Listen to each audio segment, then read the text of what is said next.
5টি বস্তু মানুষ মহব্বত করে, কিন্তু বস্তুগুলো মানুষকে মহব্বত করে না।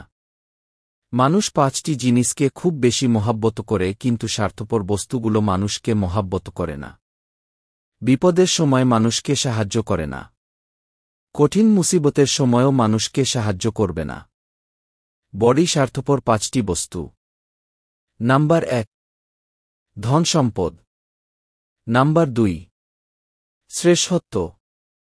নাম্বার 3, সৌন্দর্য। নাম্বার 4, দর্দ। নাম্বার 5, আত্মীয়তা।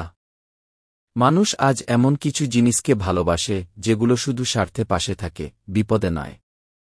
ধনসম্পদ, সৌন্দর্য, শ্রেষ্ঠত্ব, দর্দ, আত্মীয়তা সবই এক একটি রঙিন ফাঁদ। যখন সময় ভালো থাকে তারা যেন অগাধ ভালোবাসায় ঘিরে রাখে। কিন্তু কঠিন মুহূর্ত এলে এই 5 স্বার্থপর সঙ্গী একে একে দূরে সরে যায়।